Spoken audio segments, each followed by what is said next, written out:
সন্তানের কাছে একজন বাবার চিঠি। প্রিয় সন্তান, আমি তোমাকে 3টি কারণে এই চিঠিটি লিখছি। জীবন, ভাগ্য এবং দুর্ঘটনার কোনো নিশ্চয়তা নেই।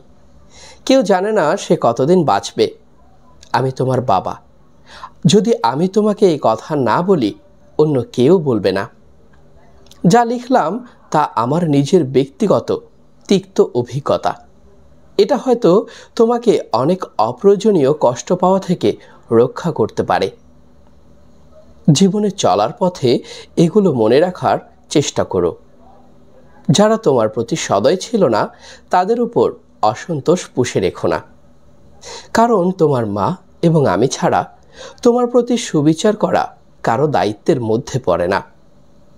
আর যারা তোমার সাথে ভালো ব্যবহার করেছে, তোমার উচিত সেটা সঠিক মূল্যায়ন করা এবং কৃতজ্ঞ থাকা।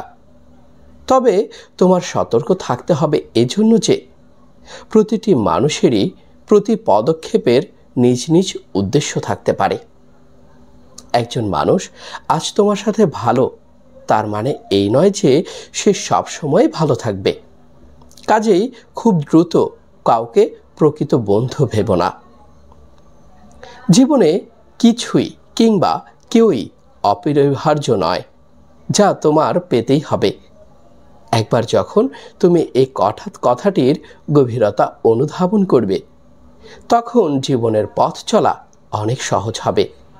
বিশেষ করে যখন বহুল প্রত্যাশিত কিছু হারাবে কিংবা তোমার কথাকথিত আত্মীয় স্বজনকে তোমার পাশে পাবে না। জীবন সংক্ষিপ্ত। আজ তুমি জীবনকে অবহেলা করলে, কাল জীবন তোমাকে ছেড়ে চলে যাবে। কাজেই জীবনকে তুমি হয়তো তাড়াতাড়ি মূল্যায়ন করতে শিখবে, ততই বেশি উপভোগ করতে পারবে। ভালোবাসা একটি ক্ষণস্থায়ী অনুভূতি, এছাড়া আর কিছুই নয়। মানুষের মেজাজ আর সময়ের সাথে সাথে এই অনুভূতি বিবর্ণ হবে। যদি তোমার কথাকথিত কাছের মানুষ তোমাকে ছেড়ে চলে যায়, ধৈর্য ধরো। সময় তোমার সব ব্যথা বিষণ্ণতাকে ধুয়ে মুছে দেবে। কখনো প্রেম ভালোবাসার মিষ্টতা এবং সৌন্দর্যকে নিয়ে বাড়াবাড়ি করবে না। আবার ভালোবাসা হারিয়ে বিষণ্ণতায়ও অতিরঞ্জিত হবে না। অনেক সফল লোক আছেন যাদের হয়তো উচ্চশিক্ষা ছিল না। এর অর্থ এই নয় যে তুমিও কঠিন পরিশ্রম বা শিক্ষালাভ ছাড়াই সফল হতে পারবে। তুমি যতটুকু জ্ঞানই অর্জন করো না কেন, তাই হলো তোমার জীবনের অস্ত্র। কেউ ছেঁড়া কাঁথা থেকে লাখ টাকার স্বপ্নের অধিকারী হতেই পারে, তবে এজন্য তাকে অবশ্যই পরিশ্রম করতে হবে। আমি আশা করি না যে আমার বার্ধক্য তুমি আমাকে আর্থিক সহায়তা দিবে। আবার আমিও তোমার সারা জীবন ধরে তোমাকে অর্থ সহায়তা দিতে যাব না। যখন তুমি প্রাপ্তবয়স্ক হবে, তখনই বাবা হিসেবে আমার অর্থ সহায়তা দেবার দিন শেষ। তারপর তোমাকেই সিদ্ধান্ত নিতে হবে। তুমি কি পাবলিক পরিবহনে যাতায়াত করবে, নাকি নিজস্ব লিমুজিন হাঁকাবে? গরিব থাকবে নাকি ধনী হবে?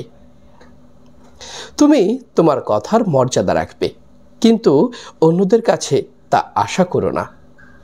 মানুষের সাথে ভালো আচরণ করবে, তবে অন্যরাও তোমার সাথে ভালো আচরণ করবে তা প্রত্যাশা করবে না। যদি তুমি এটি না বুঝতে পারো, তবে শুধু অপ্রয়োজনীয় কষ্টই পাবে। আমি অনেক বছর ধরে লটারি কিনেছি, কিন্তু কখনো কোনো পুরস্কার পাইনি। তার মানে হলো এই যে তুমি যদি সমৃদ্ধ চাও, তবে কঠোর পরিশ্রম করতে হবে। বিনামূল্যে কোথাও কিছু জুটবে না। তোমার সাথে আমি কতটা সময় থাকব সেটা কোনো ব্যাপার না, বরং চলো আমরা আমাদের একসাথে কাটানো মুহূর্তগুলো উপভোগ করি, মূল্যায়ন করি। ভালোবাসা সহ, তোমার বাবা। একজন বাবা কি চমৎকার কিছু উপদেশ দিয়ে গেছেন তার সন্তানের জন্য। আমার কাছে মনে হয় এই উপদেশগুলো শুধু তার সন্তানদের জন্য না, প্রতিটি সন্তানের জন্য। কারণ এই কথাগুলোর মধ্যে কোথাও একটি ভুল বাক্য অথবা মিথ্যে শব্দ ছিল না। আপনার সন্তানকেও এই কথাগুলো শোনাতে পারেন, আপনিও শুনতে পারেন। এখান থেকে নিজেরও অনেক জ্ঞান নেওয়ার আছে এবং নিজের সন্তানদেরকেও অনেক কিছু শেখানোর আছে। ভালো থাকুন, সুস্থ থাকুন, আমার পেজটি এবং চ্যানেলটির সাথেই থাকুন। আল্লাহ হাফেজ।